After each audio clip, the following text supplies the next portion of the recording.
Let's talk about how to figure out songs on your own using some basic theory. Now let's talk about what theory is. The theory of gravity says if I drop this, boink, I can predict where it's going to go. The theory of electricity says, wait, I bet those electrons are going to flow along this cable right here. A theory just helps us predict what's going to happen. The theory of music is no different. It just helps us predict what's likely to happen in a given situation. So when your friend comes up to you and says, hey, I wrote a song, you can use theory to help predict what chords that friend is likely to be using. So there's this website that analyzed the chords to 1,300 songs. It turns out that 1, 4, and 5, the chords we've been talking about, show up 70-something% of the time. 73%, I think, is what it says. In other words, if you're playing a 1 or a 4 or a 5, that's probably going to be the right chord 73% of the time. Let's say you're sitting around your table, go home for Christmas, and your grandma's like, Oh, I would love, you've been learning guitar. I would love to hear you play something.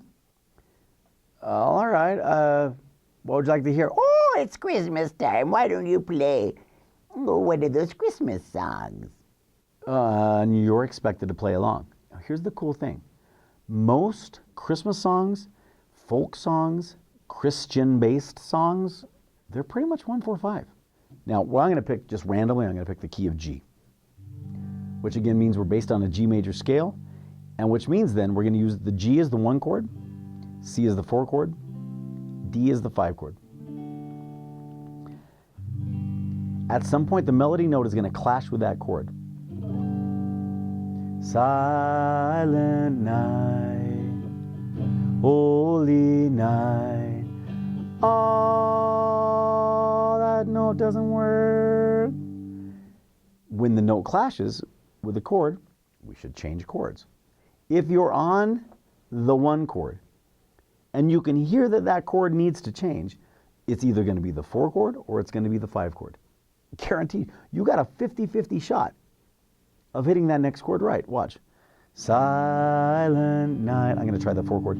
Holy night, all is calm. Okay, let's try the other one. Let's try 5 instead. Silent night, holy night. Here's 5. All is calm. Now that sounded good to me. That's how you see these people who are able to just miraculously pull songs out. Oh, I've never played this before, but oh! And the song kind of tumbles out of their fingertips. They're using basic music theory to help them predict what the next chord's going to be. You'll hear this a lot. Night, holy night. They'll hit the wrong chord. Sun is calm, all is bright. Guess the wrong chord. Boom, you just zip to the next one. You can do it. You can. So here's what I like to assign people to do. Go pick a song like Silent Night or Jingle Bells. Pick the song Blowing in the Wind by Bob Dylan. How many roads must the man walk down before I called him a man?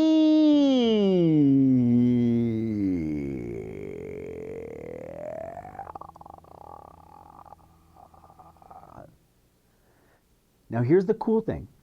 There is no right answer, really. When we have a variation, let's say, in chords, we just call that a different arrangement. So you could do this. Silent night, holy night. I'm going faster just to speed things up.